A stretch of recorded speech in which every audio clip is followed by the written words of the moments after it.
3 de noviembre de 2018, el vuelo 227 de Atlantic West despegó del Aeropuerto Internacional Logan en Boston rumbo a Denver. Nunca llegó a destino. A las 18:47, la torre de control perdió contacto con la aeronave cuando sobrevolaba una sección remota de los Apalaches. Las autoridades concluyeron que se había estrellado. El mal tiempo y la geografía dificultaron el rescate. Pasaron 3 días antes de que se hallaran restos calcinados y piezas dispersas en una zona boscosa de difícil acceso. Entre los pasajeros figuraba John Rainer, ingeniero en sistemas con trayectoria discreta pero sólida. Su nombre aparecía en el manifiesto de abordaje, su equipaje fue registrado y las cámaras del terminal lo mostraban ingresando por la puerta 36C con una mochila negra. Sin embargo, su cuerpo no fue recuperado. Las autoridades atribuyeron su desaparición a la magnitud del impacto. Lisa Rainer, su esposa desde hacía 8 años, recibió la noticia con frialdad. Según testigos, durante el velorio, organizado en un pequeño salón de una funeraria en Providence, apenas contuvo las lágrimas. Solo asistieron unos pocos familiares y amigos cercanos. Nadie cuestionó su entereza. Muchos la atribuyeron al shock. 3 semanas después, Lisa recibió el primer pago del seguro de vida de John, $850,000 depositados en su cuenta personal. El informe oficial concluyó pérdida total de vida a bordo, sin sobrevivientes. No se abrió ninguna investigación adicional. Para el sistema, John Rainer estaba muerto. Una semana después del entierro, Lisa desapareció de Boston. Usando un nombre diferente, Laura Brain reapareció en North Kingstown, un tranquilo pueblo costero en Rhode Island. Alquiló un pequeño cottage de madera junto a la bahía y abrió una cuenta bancaria bajo una sociedad registrada en Islas Caimán. Lo hizo todo con precisión legal, sin dejar cabos sueltos. A su lado, como nuevo socio de negocios, apareció Brandon Hales, excompañero de trabajo de John en la firma electrónica Lennart Systems. Ambos se presentaban como consultores independientes. A simple vista, no había delito. Pero lo que nadie sabía, ni la policía, ni la aseguradora, ni Brandon, era que John Rainer nunca abordó aquel avión. 2 horas antes del despegue, salió discretamente del aeropuerto por una salida secundaria. Había comprado un boleto solo para figurar en los registros. Las cámaras lo captaron saliendo por un pasillo de mantenimiento con gorra y gafas oscuras. De ahí se dirigió a la vieja casa de sus padres, abandonada desde hacía años en las afueras de Warwick. En el sótano de esa vivienda, John instaló su refugio. Aisló térmicamente las paredes, conectó paneles solares en el techo cubierto de hojas secas y almacenó provisiones para meses. Con una red de cámaras, micrófonos y servidores, convirtió el lugar en su centro de vigilancia, porque no creía en accidentes, porque ya antes de la muerte sospechaba de su esposa, y ahora con el mundo convenciéndose de que él ya no existía, John tenía lo que siempre había querido, una ventaja imposible de imaginar. El mundo lo había enterrado. Él, desde las sombras, comenzaba a observar. El sótano, aislado con materiales térmicos y sellado contra el exterior, se convirtió en el centro de operaciones de John Rainer. Alejado del ruido del mundo y de toda actividad superficial, organizó cada centímetro del espacio con precisión. A lo largo de las primeras semanas, instaló cámaras de alta definición en puntos estratégicos del domicilio donde Lisa, bajo su nueva identidad, seguía entrando periódicamente. Desde su escondite, John monitoreaba todo: puertas, ventanas, habitaciones, incluso la cochera. A través de una red encriptada, interceptaba los datos del portátil de Lisa cada vez que se conectaba. El rastreo de direcciones IP, registros bancarios y llamadas le permitía construir un perfil cada vez más detallado de sus movimientos y decisiones. A medida que avanzaba el invierno, también se multiplicaban las grabaciones. John guardaba cada archivo en discos duros externos protegidos con cifrados avanzados. Las imágenes no eran espectaculares, pero hablaban por sí solas. Lisa entrando con Brandon, compartiendo vino, hablando sin reservas. En una de las grabaciones, ella utilizó la palabra herencia, refiriéndose a John, mientras mostraba a Brandon documentos financieros. En otra, discutía con una asesora jurídica acerca de una segunda póliza de seguros vinculada a una sociedad limitada recién creada, donde ambos aparecían como socios estratégicos. Todo se realizaba con discreción, pero no con suficiente cuidado como para escapar a la vigilancia constante de John. Su aislamiento no era solo físico. La imposibilidad de aparecer en público sin provocar una investigación oficial lo obligaba a vivir al margen, sin contacto humano, con el único consuelo del control absoluto sobre la información. A pesar de la frialdad de los datos que recopilaba, su implicación emocional aumentaba. Las imágenes de Lisa riendo, los registros de sus movimientos bancarios, el nuevo vehículo registrado a nombre de una empresa ficticia en Delaware, cada dato alimentaba una tensión interna que él intentaba reprimir con organización y método. Clasificaba cada documento por fechas, etiquetaba grabaciones, comparaba transacciones y detectaba inconsistencias. Una de las revelaciones más significativas llegó al analizar un extracto bancario. Lisa había utilizado el número de seguro social de John para abrir una línea de crédito. Aquella acción, más allá del fraude, implicaba la certeza de que ella no esperaba que él reapareciera. A ojos del sistema, él ya no existía. Legalmente, era un cadáver. Su firma, su historial crediticio, incluso sus datos biométricos habían quedado a disposición de quienes sabían manipularlos. Para John, esto confirmaba su hipótesis. La desaparición no fue aprovechada, sino cuidadosamente planeada. Mientras tanto, él se convirtió en un archivista invisible. Creó copias de seguridad en servidores remotos, diseñó un sistema de alertas ante cualquier modificación sospechosa en los registros públicos y estableció rutas digitales alternativas para enviar información si algo le sucedía. Observaba, en silencio sin emitir juicio, pero cada noche sentía como el encierro acentuaba sus sentidos. Cada crujido en la madera sobre su cabeza, cada sombra proyectada por la luz de la calle, se convertía en una posible amenaza o una confirmación. Más de su exclusión. En esa oscuridad, la espera se transformaba en su única arma. John Rayner evitaba toda exposición digital directa. Cada conexión a Internet se realizaba mediante redes cifradas y proxies encadenados. Había estudiado los protocolos durante cientos de años y ahora aplicaba ese conocimiento con precisión. Desde su terminal en el sótano, comenzó a enviar mensajes anónimos a diferentes compañías de seguros. Los correos incluían grabaciones editadas, transcripciones parciales de llamadas y capturas de movimientos bancarios. Utilizaba un lenguaje técnico, frío, sin amenazas ni emociones. Esperaba provocar sospechas, pero no obtuvo respuesta. Las aseguradoras archivaron la información sin iniciar ninguna revisión formal. La ausencia de un denunciante legalmente reconocido limitaba cualquier investigación. Frustrado por el silencio institucional, John cambió de táctica. Creó una identidad digital ficticia bajo el alias Sombra I-174 y se dirigió directamente a Kayla Bailey, periodista especializada en fraudes financieros y conocida por su insistencia en casos ignorados por las autoridades. En el mensaje inicial adjuntó un paquete de datos con material verificable, videos con marcas de tiempo, documentos financieros escaneados, extractos de conversaciones grabadas desde los dispositivos de Lisa. La presentación era meticulosa. Aunque en un primer momento Bailey pensó que se trataba de una invención o una maniobra para llamar la atención, ciertos elementos llamaron su interés. A lo largo de una semana, la periodista cruzó información con bases de datos públicas.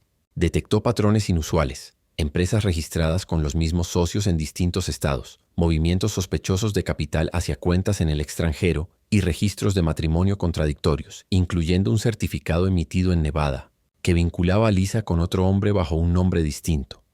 Las coincidencias eran suficientes para abrir una investigación periodística preliminar. Mientras tanto, Lisa y Brandon realizaron la venta de uno de los inmuebles adquiridos con fondos provenientes de las pólizas. El dinero fue transferido a través de una estructura offshore en 3 etapas. John, al interceptar parte del proceso mediante rastreo de metadatos, formuló una denuncia interna utilizando los canales confidenciales del Servicio de Impuestos Internos, IRS, alegando evasión fiscal mediante sociedades pantalla. La denuncia fue recibida clasificada como en revisión y bloqueó temporalmente una parte de los activos. La pareja no pareció percatarse del origen de la interferencia, pero comenzaron a acelerar sus planes de salida del país. John, observando cada movimiento desde su refugio, comprendía que la ventana de oportunidad se estrechaba. Las acciones legales eran lentas y dependían de estructuras formales que no respondían a estímulos anónimos. Su posición seguía siendo precaria. Aunque poseía pruebas sólidas, su condición de fallecido lo dejaba fuera de cualquier proceso legal. La figura de Bailey se volvía cada vez más crucial, pero la confianza seguía siendo un riesgo. Si ella decidía exponer el caso sin preparación, podría desatar una reacción que lo dejaría completamente vulnerable. Si en cambio se demoraba, la fuga de Lisa y Brandon se volvería irreversible. Entre la inacción oficial y la prisa de los culpables, John quedó atrapado en una carrera contra un tiempo que nadie más parecía medir. Kayla Bailey centró su investigación en la verificación documental de los registros presentados por la fuente anónima. A través de un contacto en el Departamento de Seguridad de la aerolínea, obtuvo acceso a material interno del vuelo Atlantic West 227. El video de abordaje reveló una inconsistencia clave. En las imágenes de la puerta 36C, John Reiner, solo, aparece durante unos segundos, alejándose del área sin regresar.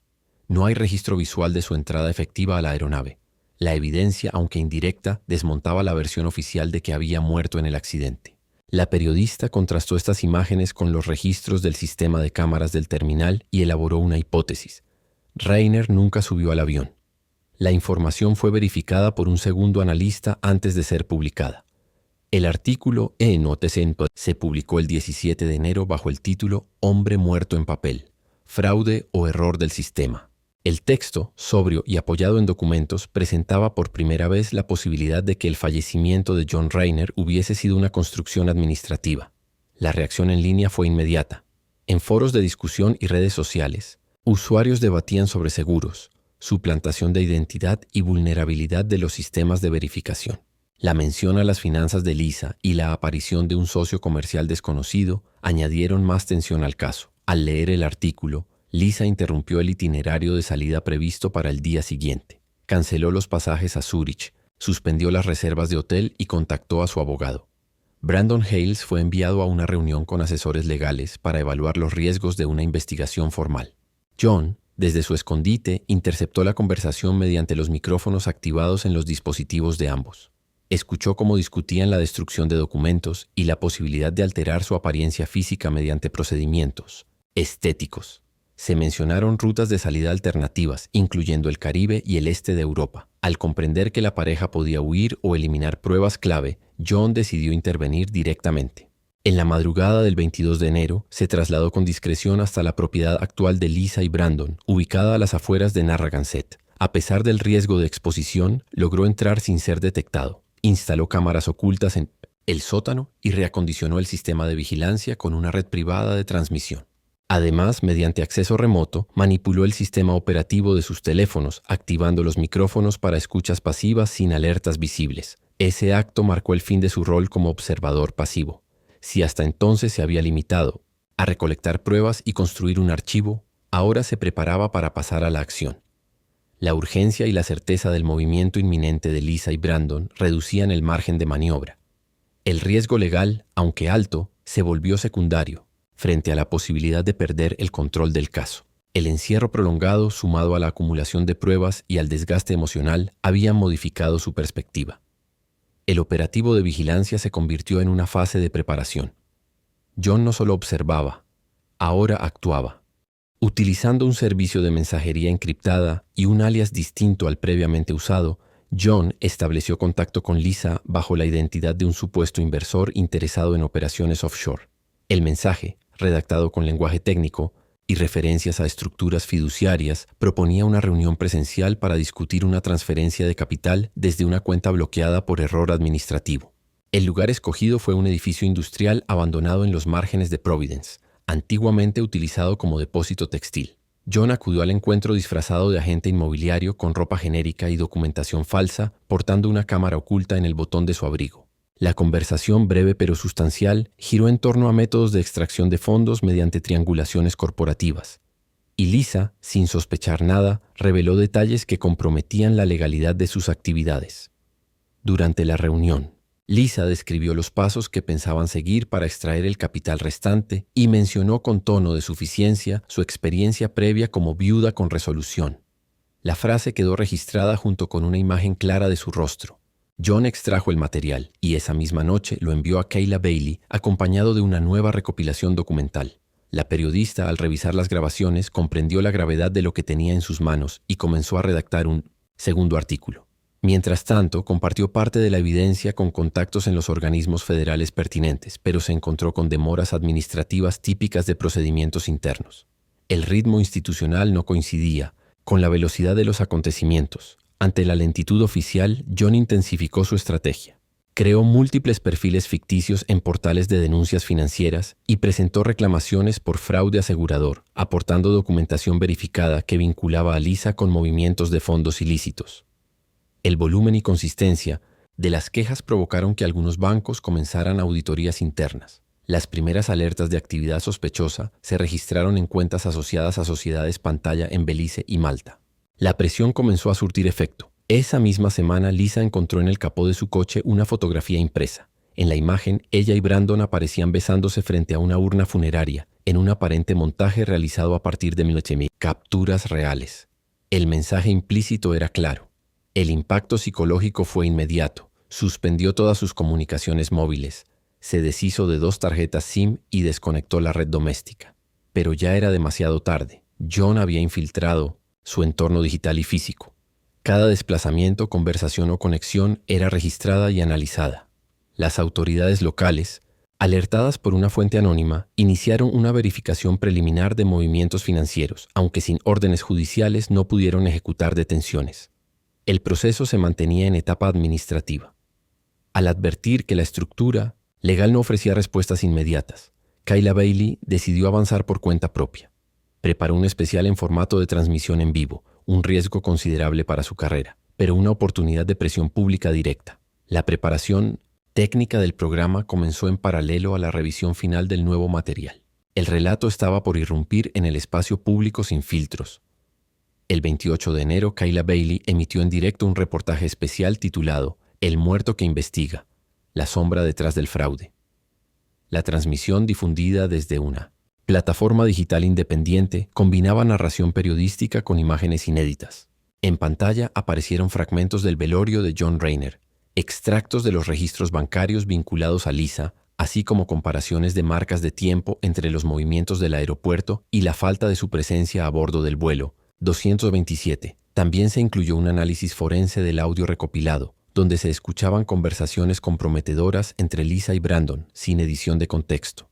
El programa alcanzó picos de audiencia inusuales para un medio no convencional. La difusión masiva de la historia provocó una reacción inmediata. En redes sociales, usuarios comenzaron a compartir teorías, pruebas cruzadas y documentos públicos que se vinculaban con los datos del caso.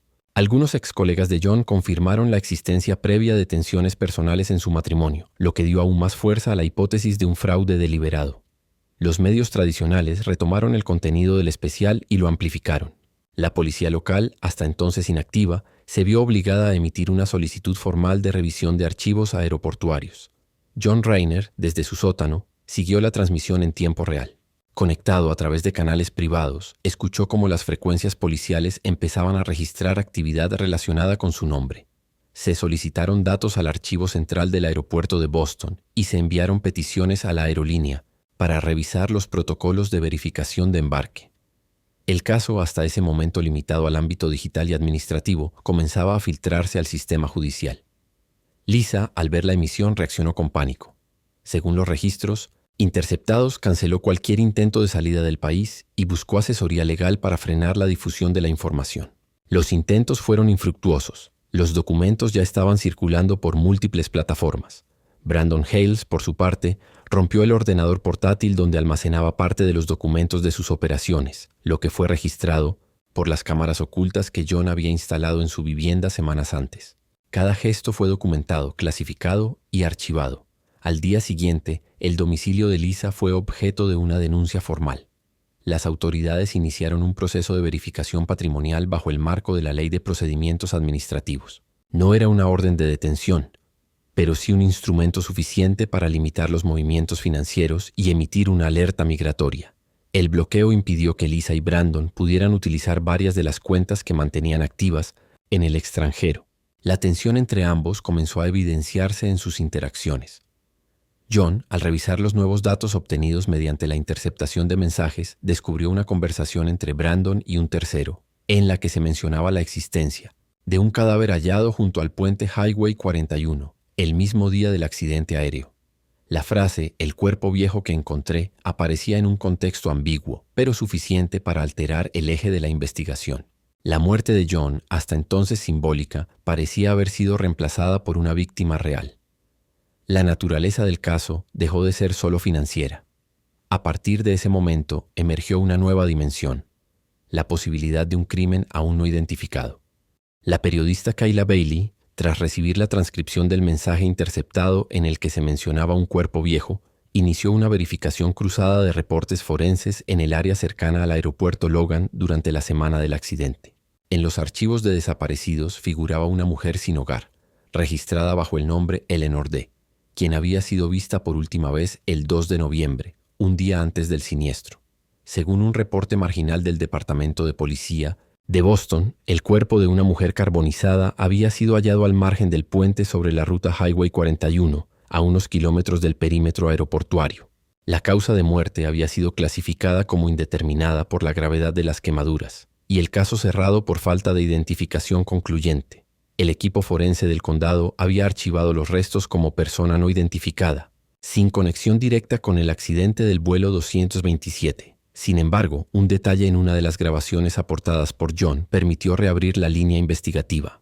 En una imagen captada por una cámara de tráfico cercana a la zona del hallazgo, Brandon Hales aparecía conduciendo un vehículo utilitario blanco, del mismo modelo que había sido reportado en la escena donde se encontró el cuerpo. Kayla, al contrastar los datos, presentó la evidencia a un perito independiente que coincidió en la posibilidad de sustitución de identidad. Se trataba de una conexión no concluyente, pero estadísticamente significativa. John Rayner, al tomar conocimiento de estos avances, reorganizó todos sus archivos. Ya no se trataba solo de demostrar un fraude financiero, sino de enfrentar una verdad más grave. Su muerte había requerido un cuerpo, y ese cuerpo pertenecía a una persona real. La suplantación ya no era abstracta. La dimensión moral del caso se expandía, arrastrándolo a una zona sin retorno. Aunque él no había matado, su desaparición voluntaria había abierto el camino para que otros lo hicieran. Esa conciencia lo afectó profundamente. Aislado en su refugio, comenzó a grabar un audio de testimonio en el que asumía su parte de responsabilidad indirecta. El archivo, acompañado de un dossier detallado con fechas, ubicaciones, vínculos y análisis técnicos, fue enviado a Kayla con instrucciones de publicación inmediata. En el mensaje adjunto, John afirmaba que la verdad no libera, solo deja al descubierto lo que ya estaba roto. La frase, breve pero contundente, fue incluida como epígrafe en la siguiente publicación. De la periodista. El artículo, difundido en medios nacionales, revelaba por primera vez la identidad de la víctima sustituida. Las autoridades, presionadas por la opinión pública, confirmaron la correspondencia entre los restos y Eleanor Davis mediante una muestra de ADN obtenida de un centro de asistencia social. La reacción institucional fue inmediata. El caso pasó a manos de una unidad federal especializada en delitos complejos. Lisa Rayner fue detenida bajo cargos de fraude, uso indebido de identidad y encubrimiento agravado. Su acceso a cuentas fue congelado y se ordenó una revisión completa de sus operaciones financieras. Brandon Hales, al momento de la detención, no se encontraba en el país. Su paradero se volvió incierto. La historia, que comenzó como una desaparición conveniente, derivó en una investigación criminal con implicaciones letales. Tras la publicación del artículo que revelaba la identidad de la víctima sustituida, el ritmo de los acontecimientos se desaceleró, pero no cesó. Lisa Rayner fue trasladada a un centro de detención preventiva en Providence, mientras se formalizaban los cargos en su contra. El expediente fue derivado a una división federal especializada, lo que implicaba un aumento en el nivel de análisis y complejidad jurídica. Las autoridades comenzaron a auditar cada transferencia de fondos asociada a las cuentas vinculadas a sus operaciones. El impacto mediático disminuyó levemente, pero el caso seguía generando atención en sectores especializados. John Rayner permaneció en el sótano de la antigua casa familiar. No registró movimientos durante varios días. Las cámaras que había instalado en las propiedades de Lisa y Brandon fueron desactivadas por él mismo, y los servidores comenzaron a mostrar señales de cierre programado. No emitía comunicaciones, no enviaba más archivos, y según el monitoreo indirecto realizado por Kayla Bailey, única persona con acceso parcial a sus nodos cifrados, el sistema había entrado en un estado pasivo. Los días se sucedieron, con una monotonía precisa. John dejó de conectarse a redes externas y solo se dedicó a revisar, ordenar y catalogar los archivos acumulados. La cronología completa del caso fue organizada en un conjunto de carpetas físicas y digitales que documentaban cada fase de la investigación. Desde los primeros movimientos financieros de Lisa hasta el hallazgo del cuerpo de Eleanor Davis, todo fue clasificado con fecha, ubicación y contexto. No había comentarios personales ni valoraciones, solo datos, pruebas y copias de respaldo. En el centro de la mesa, que había adaptado como estación de trabajo, colocó una caja metálica que contenía los dispositivos de almacenamiento principal, una carta sellada y una llave numérica. La policía incluyó el nombre de John Rainer en la investigación como posible implicado, pero su condición legal de fallecido dificultaba cualquier trámite oficial. No había constancia de vida, posterior al 3 de noviembre. Su huella digital no aparecía en registros médicos, bancarios ni migratorios. Su estado se mantuvo en una ambigüedad legal que impedía tanto su procesamiento como su protección. A ojos del sistema seguía muerto. Solo la periodista conservaba indicios técnicos de su existencia, y aún así, sin pruebas físicas, su posición no era verificable. 2 semanas después del arresto de Lisa, el cuerpo de Brandon Hales fue hallado en una habitación de un motel, en las afueras de Lubbock, Texas. La causa de muerte fue determinada como suicidio, sin signos de intervención externa. Entre sus pertenencias no se hallaron documentos relevantes, pero la policía confiscó un teléfono móvil con registros de mensajes eliminados. La noticia fue difundida con cautela. Los medios evitaron conectar su muerte directamente con el Sinton Tales, caso Rainer, pero las autoridades lo identificaron formalmente como cómplice de evasión y encubrimiento. John leyó el informe a través de un canal de monitoreo indirecto y luego desconectó el monitor. A las 03:12 de la madrugada del 14 de febrero, envió a Kayla una pequeña caja por un servicio de mensajería local. En su interior había una llave, una nota y una unidad de almacenamiento. El contenido fue claro: grabaciones finales, pruebas adicionales y una declaración de renuncia a toda reaparición legal. Su nombre, afirmaba la carta, no debía figurar en ninguna resolución. No buscaba redención, solo conclusión. Cuando la policía ingresó a la vivienda ubicada en las afueras de Warwick, encontró todo en orden.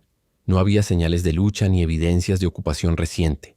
En el sótano, las luces estaban apagadas. El sistema de vigilancia había sido desactivado desde el panel central y los discos duros, cuidadosamente etiquetados, descansaban en una caja fuerte sin cerradura. Sobre la mesa de trabajo, una carta breve solicitaba que el contenido no fuera divulgado públicamente. En una cámara frigorífica portátil hallaron el cuerpo de John Rainer. La autopsia confirmó la presencia de una sustancia sedante en dosis letales y la ausencia de violencia externa. El lugar estaba limpio, ordenado, sin rastros de improvisación. La escena transmitía una decisión premeditada, ejecutada con precisión. Las autoridades informaron del hallazgo a través de un comunicado, escueto, sin detalles sobre la identidad exacta del fallecido. Por decisión judicial y en concordancia con el contenido de la nota encontrada, no se divulgó el nombre del sujeto ni se autorizó su restitución civil como individuo legalmente vivo. Fue enterrado sin ceremonia, bajo registro administrativo, reservado. Solo 2 funcionarios y un empleado de morgue asistieron a la inhumación. La lápida quedó sin nombre. El acta de defunción fue actualizada sin comentario adicional. Kayla Bailey publicó un último reportaje audiovisual.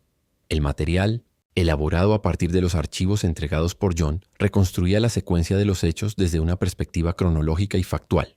El documental, titulado El desaparecido, historia de un testigo imposible, se presentó sin juicio moral.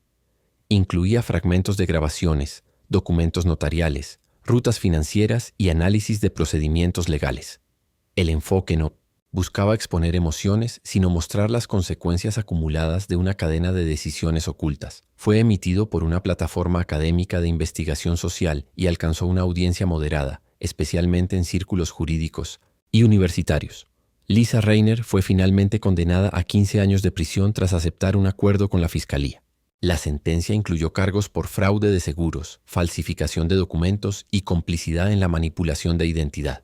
El tribunal descartó el cargo de homicidio por falta de pruebas directas que vincularan su acción con la muerte de Eleanor Davis.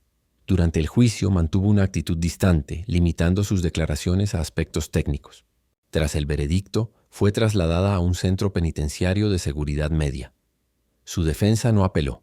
Del hijo de John y Lisa no se supo más públicamente.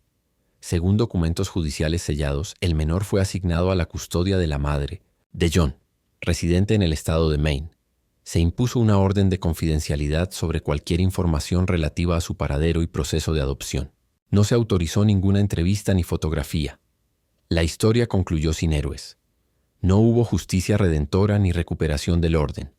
Lo que quedó fue un expediente archivado, una serie de nombres codificados en sistemas judiciales y una pregunta que nadie formuló en voz alta. ¿Qué valor tiene la verdad cuando llega demasiado tarde para reparar lo perdido? Queridos amigos, Esta es una historia ficticia, creada con fines artísticos. Sin embargo, los hechos que aquí se narran bien podrían suceder en la vida real, pues están basados en emociones humanas profundas y, a veces, destructivas. Los celos, la pasión, el resentimiento. Este relato muestra cómo un solo paso en falso puede llevar a la tragedia. No justificamos ni respaldamos el comportamiento de los personajes. Por el contrario, esta historia condena toda forma de violencia, manipulación y crueldad. A través de sus escenas, queremos invitar a la reflexión sobre los límites personales, la confianza y el alto precio que puede tener una decisión impulsiva. Por favor, no imiten lo que han visto en este video. Todo lo mostrado es una interpretación artística. Si están enfrentando una situación de peligro o conocen a alguien que lo esté, no duden en acudir a las autoridades o servicios de ayuda. Recuerden, la ayuda real existe y no están solos. Cuídense mucho y protejan a sus seres queridos. Gracias por su atención.